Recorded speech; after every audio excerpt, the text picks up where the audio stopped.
Amen. Amen. Nous sommes à la deuxième partie d'une étude que nous avons commencée sur le mariage et le remariage.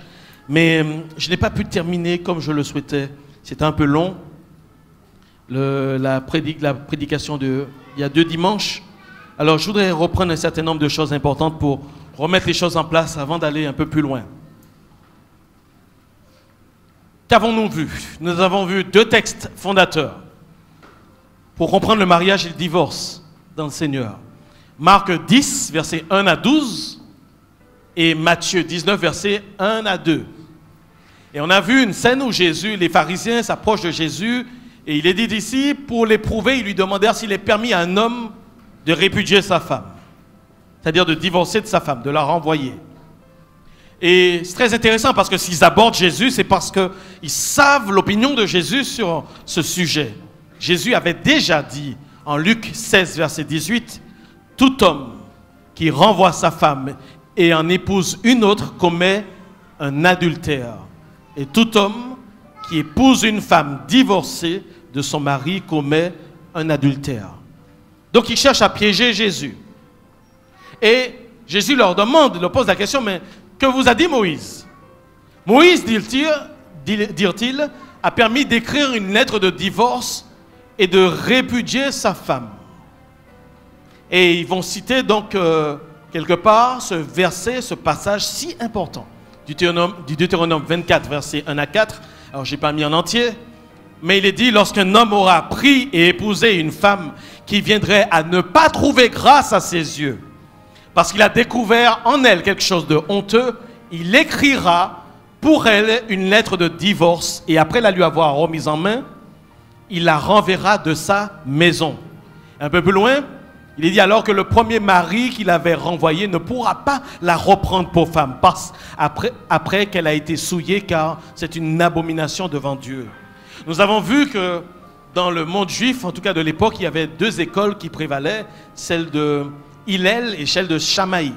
Celle de Hillel disait que ce passage veut dire que si une femme a par exemple brûlé le repas, ou si elle a élevé la voix sur son mari de sorte que les voisins l'ont entendu, c'est un motif suffisant pour ne pas trouver grâce aux yeux de l'homme et qu'il puisse la renvoyer. Et pour un rien, pour n'importe quel prétexte, les Juifs pouvaient divorcer ainsi de leur épouse, sans motif réel.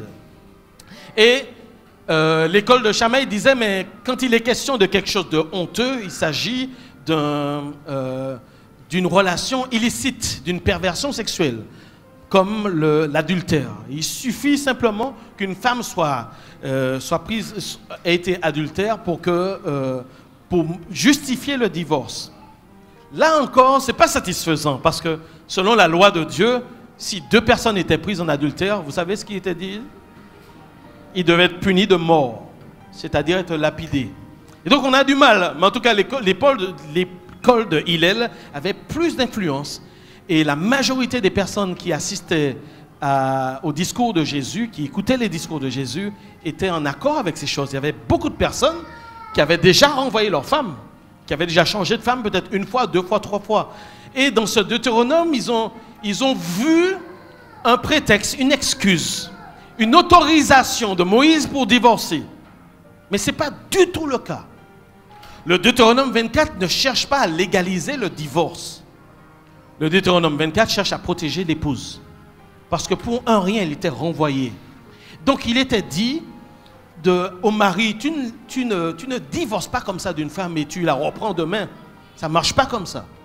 D'abord, si tu veux divorcer d'elle, parce que Jésus dit que c'est parce que Moïse connaissait la dureté de votre cœur. Parce qu'il sait que de toute façon, même si Dieu est contre le divorce, vous allez quand même divorcer. Dieu a quand même donné un certain nombre de règles pour que les choses se fassent non au détriment de la femme. C'est-à-dire, si tu veux la renvoyer, donne-lui une lettre de divorce. Écris dans cette lettre les motifs pour lesquels tu divorces avec elle. Parce que si cette femme se retrouve chez ses parents à nouveau et que des gens soupçonnent que c'est à cause de l'adultère, parce qu'elle a été infidèle, elle a été renvoyée par son mari, elle risquait de mourir, d'être lapidée par le voisinage. Et donc c'était une opprobre, une honte pour elle. Donc Dieu est en train de dire, tu ne renvoies pas ta femme comme ça, tu lui donnes une lettre de divorce. Et regardez bien que dans le Deutéronome 24, il est permis à cette femme, il est dit, si elle se remarie, et si son second mari la renvoie, ou bien s'il décède, le premier ne pourra pas la reprendre, c'est une abomination. Donc il est question de ne pas faire de l'épouse un objet entre les mains des maris. D'accord ? Et donc c'était plutôt une loi pour protéger l'épouse plus qu'autre chose. Ce n'était pas une légalisation du divorce aux yeux de Dieu.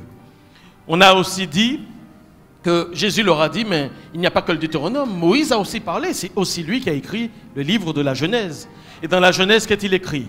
Mais au commencement de la création, Dieu fit l'homme et la femme.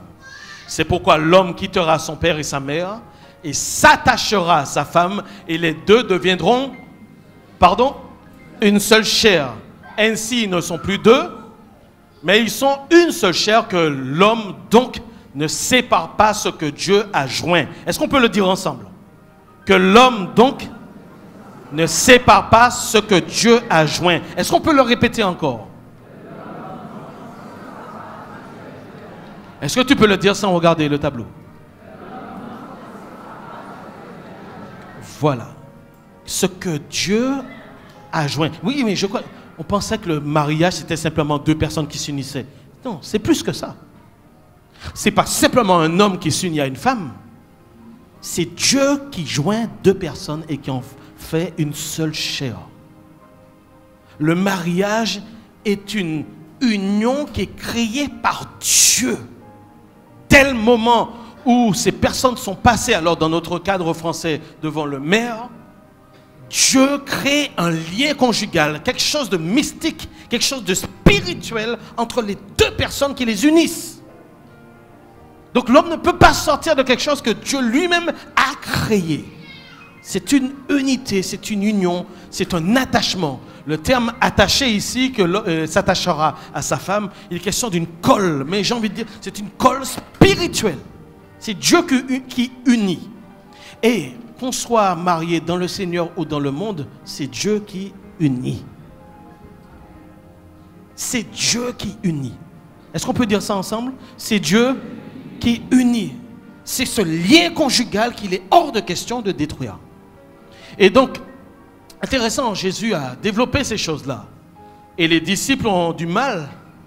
Alors, Jésus va dire un peu plus loin, il va bien préciser. Alors, c'est là où je voulais en venir, parce qu'on n'a pas eu le temps de développer autant que je le souhaitais. Mais Jésus va dire, alors, la question qui se pose, c'est est-ce qu'il n'y a aucune exception? Est-ce que dans la Bible, il n'y a aucune exception? Et c'est là où il y a une divergence au niveau en milieu évangélique. Et il y a toujours eu divergence sur ce point-là, même en milieu juif. Est-ce qu'il y a une exception? Ben, Jésus va citer dans Matthieu, verset 19, verset 9, toujours dans notre même passage. Il dit, alors il commence par dire, celui qui répudie sa femme, qui divorce avec sa femme, et qui en épouse une autre, il commet un adultère à son égard. Et si une femme quitte son mari et en épouse un autre, elle commet un adultère. Donc, qu'est-ce que c'est que l'adultère? C'est le fait d'entrer dans une relation avec quelqu'un qui avait déjà été marié. Attention, je vais donner toutes les précisions pendant toute l'étude. Donc ne faites pas de conclusion trop rapide. D'accord? Mais écoutez ce que le Seigneur dit. Le fait de rentrer dans une relation avec une personne qui a déjà été mariée, c'est le cas général de l'adultère. Le fait aussi de soi-même quitter son épouse parce qu'on a trouvé une maîtresse et d'entrer dans une relation de mariage avec cette maîtresse, c'est un mariage adultère. Ok? Qu'est-ce qui se passe? Un homme rencontre une femme. Il va conclure une alliance de mariage avec cette femme, parce que le mariage est une alliance. Toute alliance est scellée par le sang. Tout le monde sait ça? Toute alliance est scellée par le sang. Lorsque Dieu veut faire alliance avec Abraham, il va lui mettre un certain nombre, il va lui demander de prendre un certain nombre d'animaux qu'il va couper en deux. Il est question, il faut que le sang coule pour que l'alliance soit mise en place. Lorsque Dieu veut mettre en place cette alliance entre lui et le peuple d'Israël sur le mont Sinaï, il va demander au sacrificateur de verser du sang sur le peuple. Le sang scelle l'alliance. Lorsque Jésus vient contracter une nouvelle alliance avec le peuple, avec l'Église, c'est au travers de son sang doit couler pour que la nouvelle alliance puisse être créée. Et lorsque un homme rencontre une femme, en principe, si cette femme est vierge, normalement, lors du premier rapport sexuel, qu'est-ce qui doit se produire? Du sang doit couler, c'est vrai ou pas vrai? C'est le sang qui est un signe de cette alliance entre ces deux personnes-là. Dès le moment où j'ai contracté, je me suis marié avec une personne, je suis lié à cette personne et c'est Dieu qui a créé ce lien conjugal. Bien. On va en parler bientôt dans 1 Corinthiens chapitre 7, texte qu'on va aborder dans quelques instants. Si je suis lié à cette personne et que je vais voir une prostituée, les prophètes disent que quand un homme va voir une prostituée, il va faire une chair avec cette personne. Et donc, on est en train de rompre, en train de porter atteinte à une alliance de sang qui a été faite avec son conjoint. Alors, je dis prostituée, il y a des prostituées hommes, il y a des prostituées femmes aujourd'hui. Hein, il y a des hommes aussi. Hein, donc, c'est valable pour tout le monde aujourd'hui, ce genre de choses. Mais, si quelqu'un va contracter une relation alors qu'il est marié, avec une autre personne, il vient détruire cette première alliance qu'il a tissée avec son conjoint. Je n'ai pas dit que le mariage est terminé, mais je dis qu'il porte atteinte à cette alliance qui a été contractée avec son conjoint. D'accord? Ça, c'est l'adultère, on est clair dessus. Attention. Pourquoi je vous en parle quelque part? Parce qu'il y a des chrétiens qui ont l'impression qu'ils peuvent mettre à zéro, reset, remettre à zéro ce que Dieu fait. On se marie, demain, on ne s'aime plus, on se dit des vacheries, on se fait du mal. Ah, je ne suis pas entré dans un mariage pour souffrir. Je suis malheureux dans ce mariage-là. Je suis malheureuse dans ce mariage-là. Ma qu'à divorcer. Est-ce que ton conjoint a commis l'adultère? Oui, mais il a été ignoble avec moi. Mais le lien conjugal ne peut être brisé que s'il y a adultère, s'il y a pornéa. Ah oui, mais je divorce, c'est comme ça, comme ça. Et la personne fait ses papiers, va voir son avocat, règle les choses. Ok. Et la personne trouve une autre personne. Je suis divorcé, je suis libre. Mais la question c'est, qui t'a marié? Qui a créé le lien conjugal? C'est Dieu. Tu t'es marié devant le Seigneur. Même si ce n'est pas devant le Seigneur, Dieu a joint ton couple. Maintenant tu dis, je suis divorcé. Tu es allé voir qui pour aller divorcer? Tu es allé voir le Seigneur?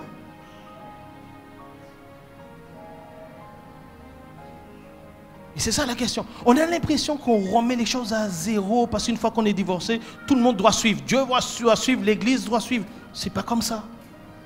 On peut être divorcé devant les hommes et toujours marié devant Dieu. On peut être divorcé devant les hommes et devant Dieu, c'est pas réglé, les amis. Il faut être dans les conditions qui sont inscrites dans la parole de Dieu.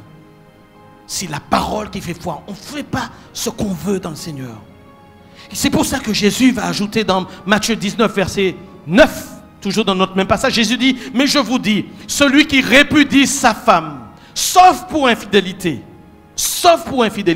et qui en épouse une autre, commet un adultère. Autrement dit, s'il y avait eu vraiment infidélité, alors là, il n'y aurait pas eu d'adultère. En épousant cette autre personne, il n'y aurait pas eu d'adultère. Tu dis, ah bon? Oui, c'est une petite clause. Ce n'est pas un boulevard, c'est vraiment une petite exception. Et encore, jamais l'Église de Jésus ne va encourager ces choses-là. Un mari peut chuter, une femme peut chuter, mais il y a de la place pour la réconciliation. Il y a de la place pour le pardon. Et l'Église va toujours se battre pour que les couples puissent tenir. C'est possible. C'est possible, les amis. Est-ce que c'est vrai? C'est possible, on peut chuter, mais Dieu peut reprendre. Mais Dieu ne peut pas condamner, et Dieu ne condamne pas celui qui a subi l'adultère et qui va reconstruire sa vie. Dieu ne condamne pas cette personne. C'est de ça dont il s'agit ici. Vous dites, mais où est-ce que dans la Bible tu as vu ce genre de choses? Et on a pris quelques références. C'est pour ça que je voulais prendre du temps pour vous donner quelques détails. Ça, c'est le passage que nous avons vu. Dans Matthieu 5, ce n'est pas qu'une fois que Jésus a dit ça en Matthieu 19, verset 9, Jésus l'avait dit lors du sermon de la montagne. Donc c'est vraiment sa pensée. Certains disent, oui, mais cette histoire d'infidélité-là, non. Non, même s'il y a infidélité, il est hors de question de divorcer. Et on n'est pas plus Dieu que Dieu. Jésus n'a pas dit ça une fois, il a dit ça dès le début de son ministère dans le sermon de la montagne. Regardez Matthieu 5, verset, vous pouvez vérifier dans vos Bibles, Matthieu 5, verset 31 à 32. Il a été dit que celui qui répudie sa femme lui donne une lettre de divorce, mais moi, dit Jésus, je vous dis que celui qui répudie sa femme, et il met la clause d'exclusivité, d'exception plutôt, la clause d'exception, sauf pour cause d'infidélité, l'expose à devenir adultère. Et que celui qui épouse une femme répudiée commet un adultère. L'exception était là dans la parole de Dieu. Elle a toujours été là dès le début du ministère de Jésus. L'infidélité, c'est quelque chose qui est très important aux yeux de Dieu et qui est une abomination aux yeux de Dieu. Mais ce n'est pas le péché impardonnable. Dieu pardonne l'infidélité. Dieu pardonne l'infidélité. Ce n'est pas le blasphème contre le Saint-Esprit. Attention. Regardez bien. Situation exceptionnelle qu'on a dans la Bible. Dans le Deutéronome 7, versets 1 à 4, Dieu parle à son peuple et il lui dit, tu ne contracteras point de mariage avec ces peuples. Tu ne donneras point tes filles à leurs fils et tu ne prendras point leurs filles pour tes fils. Dieu a interdit à son peuple d'aller contracter des mariages avec des personnes, des païens qui se vouaient à d'autres dieux, à l'idolâtrie. Et qu'est-ce qui s'est passé? Ils y sont allés. Même les prêtres y sont mis. Certains ont même divorcé de leurs femmes israélites pour pouvoir épouser des femmes de ces pays-là, de Canaan. Et dans le livre d'Esdras, on a une démarche de repentance du peuple qui reconnaît son péché. Prenez simplement les références, vous allez le lire à la maison, mais je vous ai mis quelques paroles où il est dit, le peuple dit, nous avons péché contre notre Dieu en nous alliant à des femmes étrangères qui appartiennent au peuple du pays. Et un peu plus loin, faisons maintenant une alliance avec notre Dieu pour le renvoi de toutes ces femmes, écoutez bien, et de leurs enfants selon la vie de mon Seigneur. Et si vous lisez le reste du texte, vous verrez qu'il y a eu des divorces en masse. Tous ces Israélites qui s'étaient mariés avec des femmes cananéennes ont divorcé de ces femmes païennes et ont abandonné leurs enfants pour revenir à Dieu. Donc on a un cas de divorce qui était selon la volonté de Dieu et qui était suite à une désobéissance de la parole de Dieu. Donc dire que c'est impossible de divorcer de façon absolue, on n'a pas le droit de dire ça. On a une trace ici dans la Bible. Regardez encore un deuxième passage. Ce passage concerne l'État d'Israël après le règne de David et de Salomon. Le pays a été partagé en deux. Les 12 tribus ont été divisées. Une partie est partie avec Jéroboam et l'autre partie était attachée à Juda. Je vous ai mis une petite carte. Une petite carte. Vous voyez la couleur brune du haut, c'est tout le royaume d'Israël. Le royaume d'Israël. Et la partie verte en bas, dans le sud, c'est le royaume de Juda. À l'époque, Israël était séparé en deux. Qu'est-ce qui s'est passé? Dieu n'a pas supporté l'idolâtrie du nord, du royaume du nord. Dieu n'a pas supporté. Juda aussi a été perfide. Mais Dieu n'a pas supporté l'idolâtrie. Ils sont allés à l'extrême. Ils se sont versés dans la prostitution spirituelle. Ils se sont mis à adorer des faux dieux. Dieu leur a dit, et dans Jérémie 3, verset 8, « Quoique j'ai répudié l'infidèle Israël, il s'agissait du royaume du Nord, à cause de tous ses adultères, et que je lui ai donné sa lettre de divorce, j'ai vu que la perfide Judas, sa sœur, etc., on a fait de même, c'est vrai. Mais Dieu dit qu'il a donné une lettre de divorce. Il a divorcé du royaume du Nord. Certains disent, oui, mais pasteur, le peuple est revenu. Effectivement, le peuple assyrien est arrivé dans le territoire. Ils ont massacré des gens et ils ont été envoyés par Dieu. Ils ont massacré une bonne partie de la population. Il y a des dizaines de milliers de personnes qui ont été déportées hors d'Israël. Et certains disent, oui, mais Dieu n'a pas abandonné. Bien que Dieu ait dit qu'il ait donné sa lettre de répudiation, sa lettre de divorce à Israël, un reste a pu revenir. Je dis aux personnes, oui, mais de qui s'agit-il? S'agit-il du royaume du Nord ou du royaume du Sud? Relisez les textes. Et vous verrez que lorsque les Assyriens sont arrivés en moins 722 avant Jésus-Christ, qu'ils ont déporté le peuple, mes amis, c'était terminé pour cette partie du Nord. Et non seulement il y a eu des massacres, on a envoyé des populations venir occuper le pays, et ceux qui ont été déportés se sont complètement mêlés à la population. On dit que ces 10 tribus ont été perdues. On a, jusqu'à présent, il y a une association qui travaille à rechercher les descendants de cette tribu. Parce que Dieu a divorcé avec cette partie d'Israël. Seule une partie de Juda qui a été déportée à son tour un peu plus tard, une partie a pu revenir. Et c'est de Juda que devait naître le lion de Juda, c'est-à-dire Jésus-Christ de Nazareth. Mais Dieu a divorcé avec les 10 tribus. Et faites vos recherches historiques et vous verrez que Dieu lui-même a divorcé. Et quand vous voyez les circonstances, ça ne s'est pas facile. Ça a été, Dieu est le divorce. Ça a été douloureux pour lui. Il leur a demandé de revenir, qu'il était prêt à effacer les péchés, à tout faire. Et la Bible nous dit qu'ils n'ont eu que faire de Dieu. Ils ont continué à se prostituer avec les idoles comme Moloch, comme Astarté, comme Baal, etc.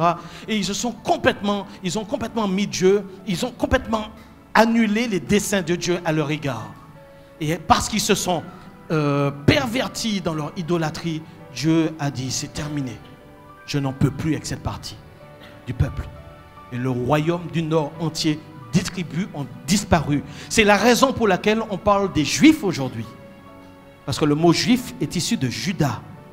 Les Juifs d'aujourd'hui sont des descendants de Juda. Mais la partie du Nord a été perdue. Donc, on a un deuxième exemple où il y a eu un divorce qui a été prononcé. Et un troisième exemple. Joseph. Là, je n'ai pas pu vous donner les détails la dernière fois, je voudrais repréciser.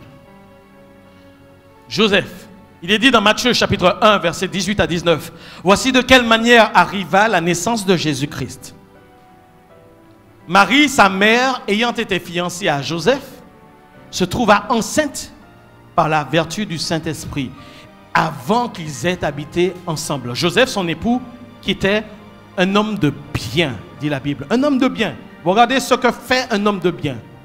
Et qui ne voulait pas la diffamer, se proposa de rompre secrètement avec elle.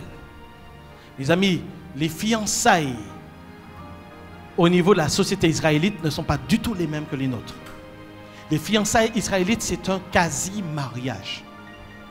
Dès le moment où deux personnes veulent vivre ensemble, il y a 2 étapes pour le mariage. En fait, c'est un mariage. 2 étapes. La première étape s'appelle le kiddushin. Ça s'appelle consécration. Et en fait, il s'agit d'un engagement formel qui liait pour toujours la jeune fille à son fiancé. Pour toujours. On était déjà dans le mariage. Sans qu'ils puissent encore vivre ensemble à cause de le jeune âge de la fiancée le plus souvent. Et parce que les époux ne se connaissaient pas. Le plus souvent, ce sont les parents même qui décidaient des mariages. Et cette période durait en général 1 année. Et les jeunes époux, c'est pour ça que dans la Bible, vous voyez souvent, pas seulement le terme fiancé, mais en parlant de Marie et de Joseph, on parle d'époux aussi. Les jeunes étaient considérés comme de vrais époux. Au point que si durant ce temps, la jeune fille avait des relations, des rapports avec un autre homme, elle était considérée comme adultère. Adultère. Et si elle décédait, le jeune homme était considéré comme veuf. Comme veuf. Et à la fin de cette première période, on célébrait la deuxième phase du mariage qu'on appelait le Nisuin. Et au terme d'une grande fête qui durait plusieurs jours, la jeune femme était conduite en procession dans la maison de son époux pour commencer donc la vie à deux. Donc, voici des personnes qui sont considérées par la société juive comme époux. C'est un mariage en deux étapes. Joseph apprend que Marie est enceinte. Donc il se dit qu'elle est adultère. Elle a été infidèle. Et comme elle est infidèle, alors il prend la décision de rompre avec elle. L'infidélité présumée de Marie pouvait justifier le divorce d'un homme de bien. La Bible ne condamne pas l'action de Joseph, elle était totalement normale. Il pouvait rompre avec elle. Et s'il ne voulait pas le dire de façon publique, c'est parce qu'elle serait considérée comme infidèle et donc certainement exécutée par lapidation. Et il voulait éviter que Marie ne puisse pas mourir dans ces conditions. Mais on a un divorce qui était prévu dans le cœur de Joseph avant que l'ange ne puisse parler. Qu'est-ce que je suis en train de nous dire, les amis, ici? La Bible nous dit que l'infidélité peut être, ce n'est pas un commandement, mais peut être sujet pour le divorce. Sujet pour le divorce. Et vous savez ce qui m'attriste le plus sur le plan pratique? Ce sont tous ces jeunes qui sont mariés, peut-être à 20 ans, 22 ans, 23 ans. Et l'un d'eux, ça arrive, c'est arrivé, et ça arrivera encore. L'un d'eux décide de partir, de quitter même la foi, et d'aller construire sa vie dans le monde, d'aller même se marier dans ce monde, d'avoir une famille, des enfants, d'avoir changé de vie. Et la personne, le jeune, la jeune qui est restée, on lui dit, écoute-moi, tant que ton mari ou tant que ton épouse n'est pas morte, tu ne peux pas te remarier. Et je dis que c'est grave. C'est grave. Parce qu'il y a eu infidélité. Et ce n'est pas juste une infidélité. La personne s'est installée dans une vie de péché. Et on condamne celui qui est resté et qui a subi l'adultère. Je dis que c'est extrêmement grave. Et que ce n'est pas la parole de Dieu. C'est ma position, ce n'est pas seulement ma position. Je voudrais dire que la grande majorité des théologiens, des techniciens de la parole, la grande majorité épousent. Malheureusement, en Martinique, on a encore de grandes familles chrétiennes qui prêchent autre chose. Mais la grande majorité des théologiens ne sont pas pour cette position aussi rigoriste. Certains disent, c'est comme si le mariage était pour la vie, pour l'éternité. C'est une alliance seulement pendant notre durée de vie. Est-ce que vous êtes au courant qu'une fois qu'on sera au ciel, il n'y aura plus de mariage? Il n'y aura plus de mariage au ciel. C'est juste pendant la durée de notre vie. Et on condamne une personne pendant toute la durée de sa vie. Il faut que tu restes seul. Alors que c'est l'autre qui a commis l'adultère et qui est parti et qui a construit sa vie et qui n'a aucune intention de revenir.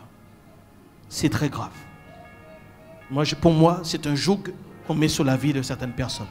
Je ne sais pas si vous êtes d'accord, mais pour moi, c'est Amen. Alléluia. Alléluia. Je voudrais nous dire, mais certains disent, oui, mais est-ce qu'il n'y a que l'adultère? Est-ce qu'il n'y a que la... Alors, le terme veut dire pornéia. Pornéia signifie adultère, mais il n'y a pas que adultère. Il y a toute relation illicite, la zoophilie,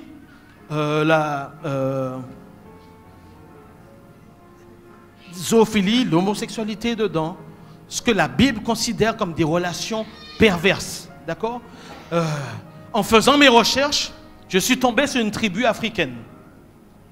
Et j'ai vu des hommes, il n'y a pas d'enfants dans la salle, hein, il y a des enfants, qui faisaient des trous dans le sol sur une montagne pour fertiliser la montagne.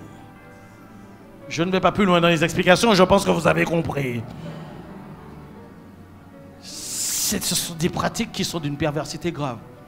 Et c'est normal que le Seigneur demande de rompre avec ce type de relation, parce que ces personnes qui contractent ce genre d'esprit, il est hors de question qu'ils puissent les transférer à l'époux qui garde son cœur dans le Seigneur. Il est hors de question de recevoir n'importe quel type d'esprit. Et c'est comme ça que ça se passe, mes amis. Dieu veut protéger aussi ses enfants de ce genre de choses. Alléluia. Alors certains disent, oui, mais est-ce qu'il n'y a que l'adultère? Est-ce qu'il n'y a pas d'autres conditions? Elle a brûlé le repas. Elle est méchante, elle me dit des bêtises. Il n'y a que ça. Donc, certains disent, oui, mais c'est trop dur. En réalité, les disciples ont eu la même réaction. Dans Matthieu 19, verset 10, les disciples disent à Jésus, mais si telle est la condition de l'homme à l'égard de la femme, il n'est pas avantageux de se marier. Parce qu'ils comprenaient réellement qu'on ne peut pas sortir du mariage comme ça. Que c'est du sérieux. Et c'est pour ça que je veux le répéter ce matin, devant Dieu. On ne se marie pas avec une personne parce qu'on l'aime. Ça ne suffit pas. Aïe, aïe, aïe. Je peux le redire. On ne se marie pas simplement avec une personne parce qu'on est tombé amoureux. Non, c'est bien plus que ça. Je m'engage à me marier avec cette personne et je m'engage devant Dieu à chérir cette personne, à en prendre soin, à continuer à l'aimer, même si cette personne ne m'aime plus demain. Même si cette personne ne veille plus sur moi demain. Même si cette personne ne me chérit plus. Même si cette personne ne me prodigue plus d'attention, plus d'affection. Je me suis engagé devant Dieu. Alléluia. C'est pour ça qu'il faut prendre son temps. Quand on n'est pas encore marié, on se dit, je veux trouver le prince, la princesse charmante. Ouais, tu sais, oui, c'est bien et je ne veux pas décourager, c'est pas ça. Et peut-être que ça va bien aujourd'hui.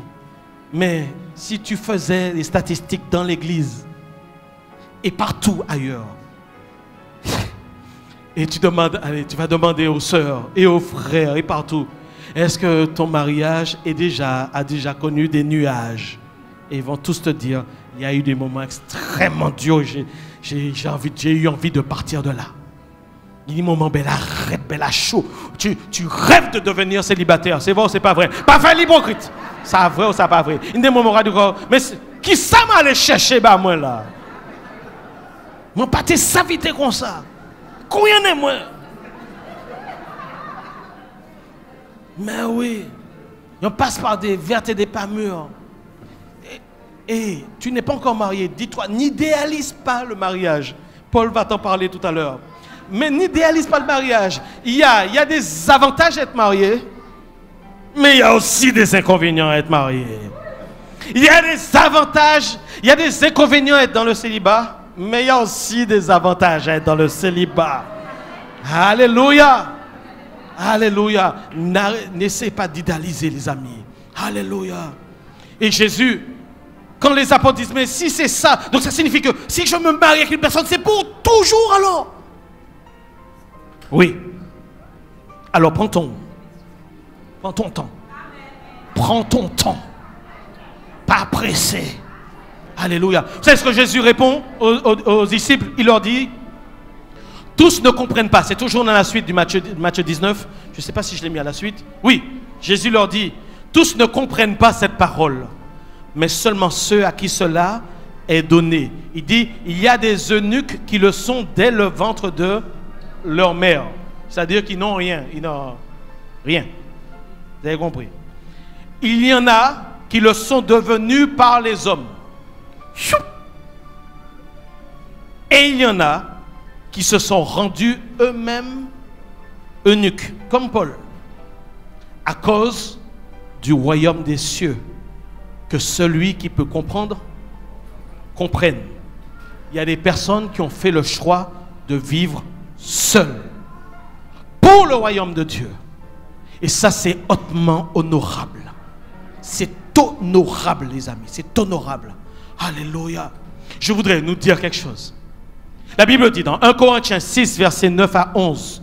Notez juste la référence. 1 Corinthiens 6, versets 9 à 11. Ne savez-vous pas que les injustes n'hériteront point le royaume de Dieu? Ne vous y trompez pas. Ni les débauchés, ni les idolâtres, ni les adultères, ni les efféminés, ni les homosexuels, ni les voleurs, ni les cupides, ni les ivrognes, ni les outrageux, ni les ravisseurs n'hériteront point le royaume de Dieu. Et c'est là ce que vous étiez, quelques-uns d'entre vous, mais vous avez été lavés, mais vous avez été sanctifiés, mais vous avez été justifiés au nom du Seigneur Jésus-Christ et par l'Esprit de notre Dieu.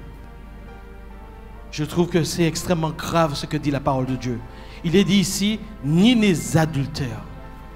Ni les adultères. Mes amis, si je suis rentré dans une relation condamnée par Dieu, et que je me marie avec une personne dans l'adultère, que je me marie dans cette situation, eh bien c'est extrêmement grave.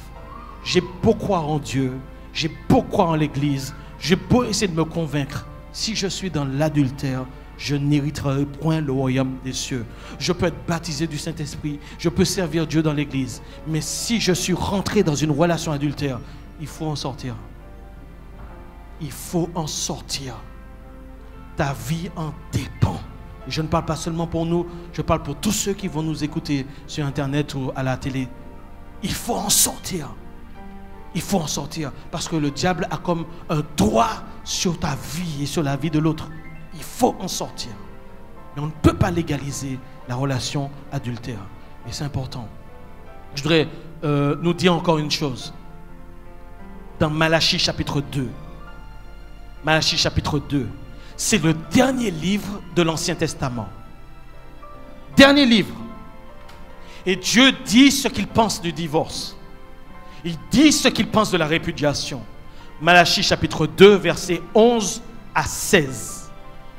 Malachie 2, versets 11 à 16. Judas s'est montré infidèle. Et une abomination a été commise en Israël et à Jérusalem.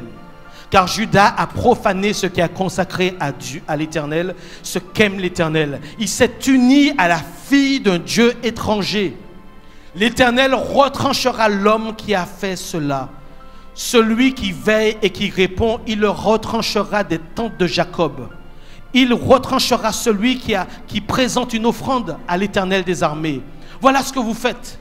Écoutez bien, il dit, vous couvrez de larmes l'autel de l'Éternel, de pleurs et de gémissements, en sorte qu'il n'y a plus égard aux offrandes, et qu'il ne peut rien agréer de vos mains. Et vous dites pourquoi? Pourquoi? Voilà des personnes qui vont au temple, qui servent Dieu, qui adorent, qui versent des larmes devant Dieu. Et il est dit que Dieu n'agrée rien de leurs mains. Pourquoi? Parce que l'Éternel a été témoin entre toi et la femme de ta jeunesse. L'Éternel a été témoin entre toi et la femme de ta jeunesse, à laquelle tu es infidèle. Bien qu'elle soit ta compagne et la femme de ton alliance, nul n'a fait cela avec un reste de bon sens. Un seul l'a fait. Et pourquoi? Parce qu'il cherchait la postérité que Dieu lui avait promise. Prenez donc garde en votre esprit, et qu'aucun ne soit infidèle à la femme de sa jeunesse. Car, dit Dieu, car je hais la répudiation, dit l'Éternel, le Dieu d'Israël, et celui qui couvre de violence son vêtement, dit l'Éternel des armées. Prenez donc garde en votre esprit et ne soyez pas infidèles. Dieu dit, car je hais la répudiation. Dieu hait le divorce. Est-ce qu'on peut le dire ensemble? Dieu hait le divorce. Il hait ça, les amis. Il hait. Il ne supporte pas ça. Ne pas être infidèle à la femme de sa jeunesse. Voilà le cœur de Dieu. Ça, c'est le cœur de notre Seigneur Dieu. Et c'est une parole pour nous aujourd'hui. Alléluia. Je voudrais qu'on puisse maintenant entrer dans le deuxième texte. On ne va pas pouvoir le voir en entier parce qu'il est très long, mais on va le voir sur peut-être 2 dimanches. 1 Corinthiens chapitre 7. Et c'est Paul, l'apôtre Paul, qui vient compléter tout ce que Jésus nous dit. Je voudrais, pendant que nous cherchions 1 Corinthiens chapitre 7, pendant que nous cherchons, Nous allons juste commencer. Mais pendant que nous cherchons, faire attention à une erreur, sont faites même par des personnes qui se disent biblistes. La Bible ne contient aucune erreur. La Bible ne contient aucune erreur. Il n'y a aucune contradiction dans la parole de Dieu. Seules des personnes qui lisent de façon superficielle trouvent des contradictions. Mais il n'y a pas de contradiction dans la Bible. Vote pour l'inhérence de la parole de Dieu. Il n'y a aucune erreur. On n'a pas le droit d'opposer un verset à un autre. Jamais. Si vous tombez sur des passages où la parole semble dire deux choses de façon complètement différente, revois ta lecture. Et il faut prendre du recul pour essayer de comprendre ce que Dieu est en train de faire. Si vous lisez dans l'Ancien Testament, vous allez voir qu'il est dit à un certain moment que lorsque les Israélites sont partis d'Égypte, ils étaient 600 000. Mais vous avez d'autres passages où le chiffre exact est donné. Et il est dit, par exemple, alors j'ai plus le chiffre en tête, mais disons 617 424. Alors est-ce que c'est une erreur de dire d'un côté qu'ils sont partis à 600 000 hommes de pied, ou bien de dire qu'il est 617 000? Il y a des moments où la Bible peut parler de façon générale, et il y a des moments où la Bible peut parler de façon précise. Je peux dire que l'un de vous habite à 20 minutes d'ici. Il habite à 20 minutes à peu près. Est-ce que je suis en train de mentir? Est-ce que j'ai pris un chrono pour venir vraiment chronométrer la durée du trajet? Peut-être que toi, tu vas venir et tu vas faire la durée du trajet. Tu vas dire, non, pasteur, non, pas 20 minutes, c'est 18 minutes 40 secondes. Est-ce que c'est une erreur? Non. On peut parler de façon générale et on peut décider de parler de façon très précise. Les deux sont vrais. Les deux sont vrais. Ce sont deux logiques simplement différentes. Il y a des moments où la Bible parle de façon très générale. Il y a des moments où il y a des précisions. Par exemple, dans notre sujet, lorsque Jésus prend le temps de donner des exceptions à la règle, c'est que là, il choisit d'être précis. Il dit qu'il y a des exceptions. Il y a d'autres endroits où l'exception n'est pas nommée. Parce qu'il n'y a pas une volonté de parler de façon très précise, mais de façon plus générale. Mais il y a des moments où on a des exceptions très précises. On ne peut pas opposer les deux textes. Il faut bien comprendre que l'apôtre Paul a à sa disposition tous les textes des évangélistes. Il a les évangiles en main. D'ailleurs, il les cite. Et je voudrais vous dire que dans 1 Corinthiens 7, regardez le verset 10. Regardez le verset 10. Il est dit, à ceux qui sont mariés, j'ordonne, non pas moi, mais qui? Mais le Seigneur, que la femme ne se sépare point de son mari. Il dit, non pas moi, mais le Seigneur. Qu'est-ce qu'il est en train de dire? Il est en train de faire référence à des passages, à des citations de Jésus. Il est en train de dire, moi j'ai entre les mains les paroles des citations de Jésus. Jésus a parlé sur le domaine. Donc ce n'est pas moi qui en parle, je suis en train de citer Jésus. Il est très précis. Et regardez le verset 12. Verset 12, il dit, aux autres, ce n'est pas le Seigneur, mais c'est moi qui dis si un frère a une femme non croyante. Ce n'est pas le Seigneur, mais c'est moi. Est-ce que ça signifie que ce qu'il dit n'est pas valable? Non, ce n'est pas tout à fait ça. Paul est inspiré par le Saint-Esprit. Et tout ce que Paul dit a été dit sous la direction du Saint-Esprit. Mais il est en train de dire, je n'ai pas de citation précise du Seigneur sur le sujet. Mais voilà ce que le Saint-Esprit en moi vous dit. Mais ça vient toujours de Dieu. D'accord? Et il ne faut pas mettre les choses en opposition. Certains ont commencé à dire que, ah oui, Paul a parlé de lui-même, il a parlé peut-être par la chair, par sa propre intelligence, mais ça ne vient pas de Dieu. Non, ce n'est pas ça. Il voulait citer le Seigneur. Il y a des endroits où il a des paroles précises de Jésus qui sont mises sur papier, ce sont les évangiles. Et puis il y a d'autres sujets sur lesquels Jésus n'a rien dit. Et là, il vient parler de la part du Saint-Esprit. Voilà, ça c'est important. Je voulais au moins mettre ça un peu au verset 39, vous avez la même chose. Il dit, suivant mon avis, et il précise, et c'est moi, je crois avoir l'Esprit de Dieu. Voilà, je voudrais très rapidement, parce que l'heure est avancée, plus avancée que je ne le pensais, mais il est dit ici, alors on va voir juste les deux premiers versets. Pour ce qui concerne les choses au sujet desquelles vous m'avez écrit, les Corinthiens ont écrit, je pense qu'il est bon pour l'homme de ne point toucher de femme. Toutefois, Pour éviter quoi? Qu'est-ce que vous avez dans vos Bibles? Pardon? Impudicité. D'autres Bibles disent quoi? La débauche. D'autres Bibles. L'immoralité. Pour éviter ces choses-là, que chacun ait sa femme et que chaque femme ait son mari. Il commence à dire, qu'est-ce que c'est que toucher? Toucher, ça, ne point toucher deux femmes. Il s'agit de quoi? C'est un euphémisme. Ça signifie avoir un rapport sexuel. Hein? C'est pas juste toucher. Interdit de toucher une sœur dans l'église. C'est pas de ça. Il s'agit bien d'un rapport sexuel. Pour ce qui concerne les choses au sujet desquelles vous m'avez écrit, je pense qu'il est bon pour l'homme de ne point toucher de femme. C'est bon de rester célibataire. C'est ce que Paul dit ici. Il dit que c'est quelque chose d'excellent. C'est quelque chose d'honorable aux yeux de Dieu, de ne point se marier et de rester célibataire. Et je suis conscient que c'est un discours qui est à contre-courant de ce que la société nous prône aujourd'hui. Mes amis, quand vous pensez à ce qui se passe aujourd'hui, si vous n'êtes pas accompagné de quelqu'un, marié ou pas, vous êtes mal vu. Vous êtes marginalisé. Dans cette société actuelle, même depuis le collège, hein, tu n'as pas un copain? Tu n'as pas une copine? Tu n'as jamais fait ça?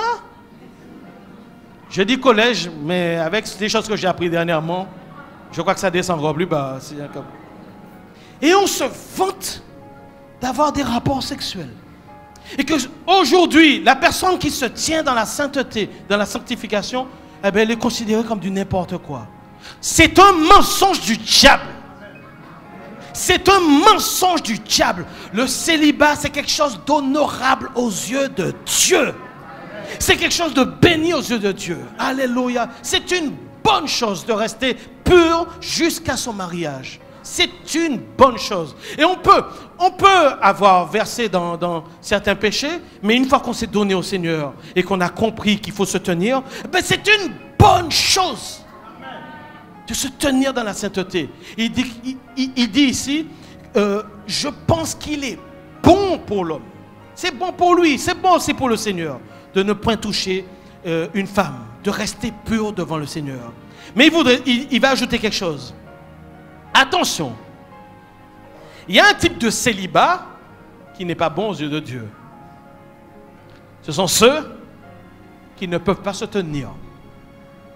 Ceux qui ont du feu. On peut dire ça de façon imagée. Hein? Un feu brûlant. C'est même un feu dévorant, hein, mais ce n'est pas le feu de Dieu. Hein, ça. Ah bah,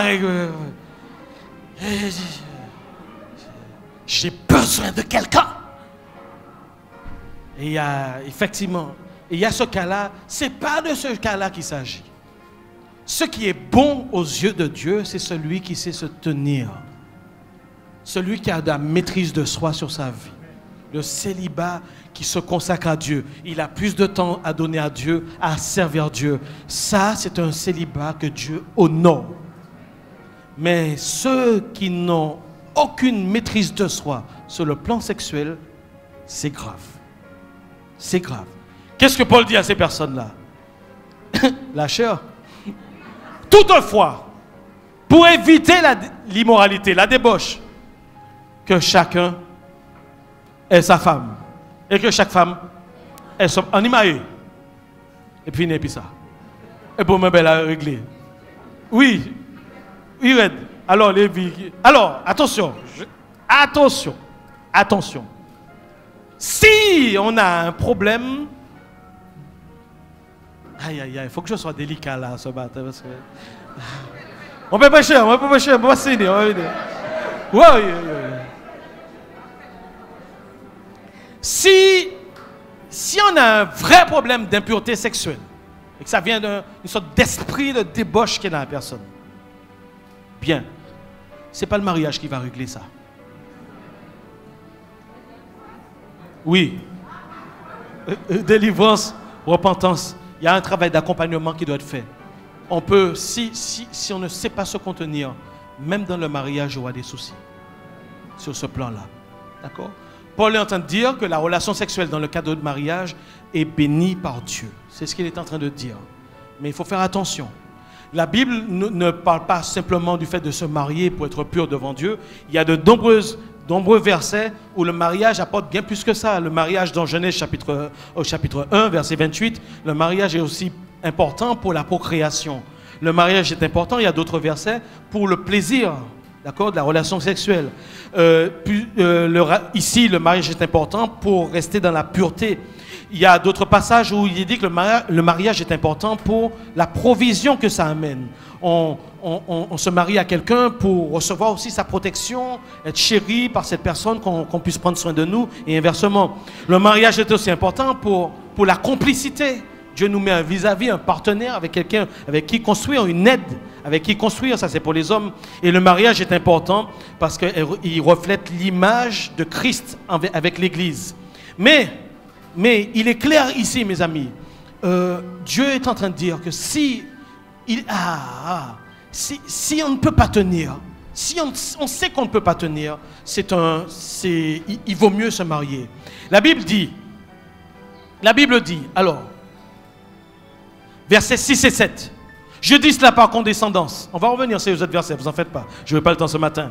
Je dis cela par condescendance. Je n'en fais pas un ordre. Je voudrais que tous les hommes soient comme moi. Mais chacun tient, on va terminer avec ce passage, chacun tient de Dieu un don, charis en grec, un don particulier, l'un d'une manière, l'autre d'une autre. À ceux qui ne sont pas mariés et aux veuves, je dis qu'il est bon de rester comme moi. Mais s'ils manquent de maîtrise d'eux-mêmes, qu'ils se marient, car il vaut mieux se marier que de brûler. Attention, il commence à dire ici que le célibat, c'est un don, c'est un charisme. C'est un don de Dieu. À partir du moment où c'est un célibat qui se vit dans la sainteté, dans la maîtrise de soi, maîtrise de son corps. C'est un don de Dieu. Et il dit que je voudrais que tout le monde soit comme lui, célibataire, aux veufs. Il serait bon de rester comme ça. C'est le désir de Paul. Surtout que Paul était persuadé que Jésus reviendrait tout de suite. Certains disent, oui, mais Paul était marié. Et c'est vrai qu'il y a un petit doute là-dessus, parce que Paul était pharisien et il a dû voter au niveau du Sanhédrin pour la persécution des Juifs. Il le dit. Or, pour voter, il fallait être marié. Donc, ce qu'on comprend, c'est que probablement la femme de Paul était décédée. C'est l'explication la plus juste qu'on a. Et peut-être qu'il était veuf et qu'il a choisi de continuer sa vie seul, célibataire, sans se remarier. Mais il dit que c'est une chose excellente. Et Jésus, on l'a lu tout à l'heure, avait dit que ceux qui se sont rendus eunuques à cause du royaume de Dieu, eh ben, ça c'était une bonne chose. C'est le cas de Paul. Donc, le célibat est une chose excellente et il faut qu'il soit honoré au sein de l'Église. Il faut qu'il soit honoré. C'est dommage. Il y a toujours ce type de comportement dans toutes les églises. Vous avez toujours trouvé quelques sœurs qui sont mariées avec leurs enfants et qui vont pavaner devant d'autres sœurs qui sont célibataires, en se sentant au-dessus d'elles. Il faut arrêter ça. Il faut arrêter ces bêtises. C'est saint, c'est honorable. C'est extraordinaire, une personne qui sait se tenir et qui a reçu ce don de la part de Dieu. C'est un don. C'est un don. Tout le monde ne l'a pas reçu. Ceux qui ne l'ont pas reçu savent qu'ils ne l'ont pas reçu.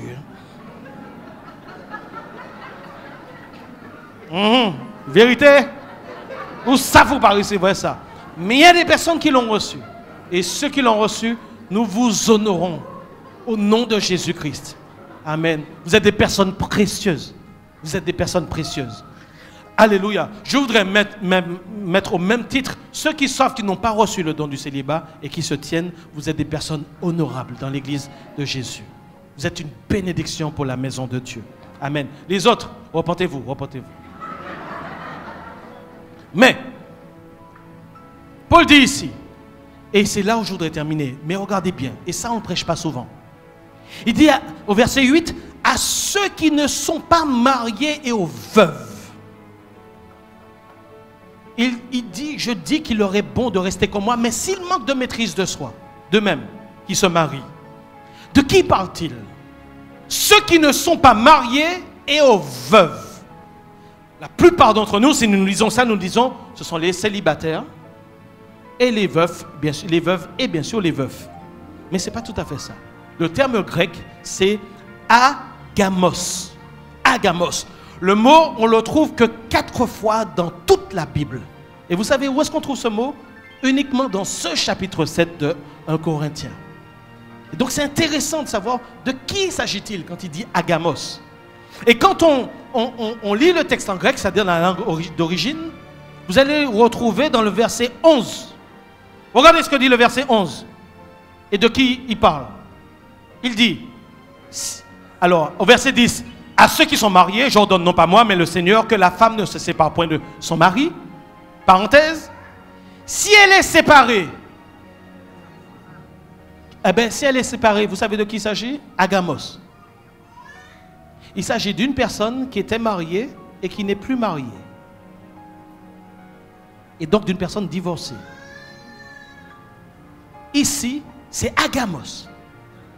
Si elle est mariée, non, si elle est séparée, agamos, qu'elle demeure sans se marier ou qu'elle se réconcilie avec son mari, et si le mari et que le mari ne répudie point sa femme. Donc, premier exemple, nous avons ici le terme agamos, si elle est séparée. Le même terme est utilisé au verset 34 pour faire la différence. On se dit, oui, mais il est parlé ici d'une célibataire, c'est-à-dire qu'une veuve qui n'est pas encore mariée. Il est parlé d'une vierge qui n'est pas encore mariée. Et qu'on fait la différence avec les veuves. Mais le verset 34 utilise le même terme. Verset 34. Qu'est-ce qu'il est dit ici? Il y a de même une différence entre la agamos et la vierge. Ah bon? C'est pas la même chose. C'est pas du tout la même chose. Ce n'est pas quelqu'un de vierge. C'est une femme non mariée, agamos et la vierge. Donc c'est 2 groupes complètement distincts. D'accord? Une différence entre la femme et la vierge. Celle qui n'est pas mariée s'inquiète des choses du Seigneur. Il s'agit de agamos. Qu'est-ce que je suis en train de nous dire? Et qu'est-ce que le grec nous dit concernant notre passage? Lorsque la Bible dit au verset 8, à ceux qui ne sont pas mariés, il s'agit de personnes qui étaient mariées, qui ont divorcé et qui se sont convertis au Seigneur, qui sont devenus enfants de Dieu et qui se sont retrouvés célibataires. Ils étaient mariés dans le monde avant de connaître le Seigneur et ensuite ils ont été divorcés, ces personnes. Voilà ce que Paul dit à ces personnes. Au même titre que les veuves, je pense qu'il est bon de rester comme moi, je pense qu'il est bon de rester comme moi, donc célibataire. Mais s'ils manquent de maîtrise d'eux-mêmes, qu'ils se marient. Une personne qui a divorcé dans le monde et qui est venue au Seigneur, cette personne arrive dans l'église. Paul dit c'est mieux de rester célibataire.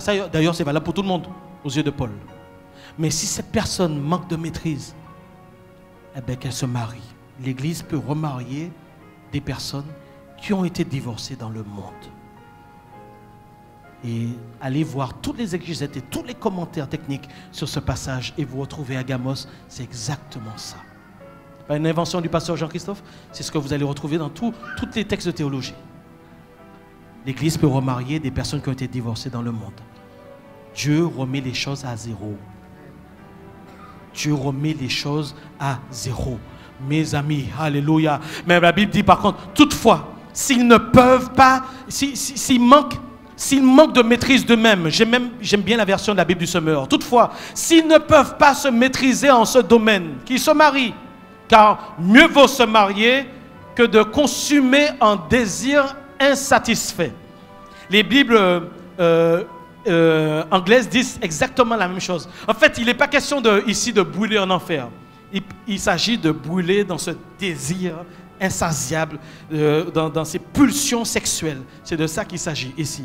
Mais il ne s'agit pas d'enfer ici, dans ce passage. Alléluia. Donc je voudrais nous dire, pour résumer, juste pour aujourd'hui, on n'a pas pu aller très loin dans 1 Corinthiens 7. Premièrement, Dieu est le divorce. Dieu est ça. Il y a quand même, et on ne peut pas effacer ces textes de la Bible, il y a quand même quelques petites ouvertures pour des personnes qui ont subi l'adultère. La Bible ne parle pas pour ceux qui ont commis l'adultère, mais ceux qui ont subi l'adultère. Ces personnes peuvent se remarier. Peuvent. Ce n'est pas un commandement. Mais ce que Dieu demande dans tous les cas, c'est le pardon. C'est la réconciliation. Et l'Église va de toute façon encourager à ce que jamais les couples ne puissent divorcer. Mais on ne peut pas condamner quelqu'un qui arrive à l'Église et qui a divorcé parce que cette personne a subi l'adultère. On ne peut pas condamner cette personne-là. Dieu a donné quelques clauses d'exception. Et les 3 passages que nous avons vus dans la Bible, c'est toujours dans le cadre de l'adultère. Maintenant, le Seigneur nous dit de se tenir. Ceux qui sont célibataires au milieu de nous, vous êtes des grâces de Dieu. Vous êtes des personnes honorables. Vous êtes au même titre. Vous êtes des personnes honorables et Dieu vous aime. Et Dieu voit vos efforts. Ceux qui se tiennent, soyez bénis. Vous êtes une grâce de Dieu dans l'Église. Vous êtes précieux au milieu de nous. Ne vous précipitez pas. La suite de notre prédication va vous donner un certain nombre d'indications. Mais ne soyez pas pressés. Ne soyez pas pressés. Laissez Dieu mettre les choses en place. Pour ceux qui n'arrivent pas à se tenir, votre vie est en danger. Votre vie est en danger. Et peut-être même que là, actuellement, la Bible parle de fornication. Fornication, c'est le fait d'avoir des relations sexuelles hors du cadre du mariage. On peut guérir de ça. On peut sortir de ça. Des fois, on a du mal à en parler. Il faut trouver 1-2 personnes avec qui tu peux en parler. Mais une personne, dire, j'ai besoin d'arrêter ça. Parce que je sais que ma vie n'est pas en règle. Si Jésus revient là, maintenant, tu es mal. Tu peux avoir été baptisé, tu peux même prier en langue, tu peux faire tout ce que tu veux. Mais il a dit, ni les débauchés, et ni les autres, les adultères, n'entreront dans le royaume de Dieu. Sa parole est claire. Alors je veux te dire, ce n'est pas une parole de condamnation. Le Seigneur veut te parler. Reviens. D'accord? Trouve une personne de confiance. Confesse. Tu ne peux pas le faire par toi-même. Parce que les liens sexuels sont très forts. Très forts. Et la Bible le sait. Mais trouve une personne de confiance. S'il te plaît. Que ce soit ici, que ce soit ailleurs, peu importe. Mais trouve un chrétien sage. Et parle-lui-en. Confesse. Et demande à cette personne de t'accompagner jusqu'à ce que tu sortes de ce type de relation. Ta vie en dépend. Et Dieu te donne le pouvoir de sortir de ce type de relation.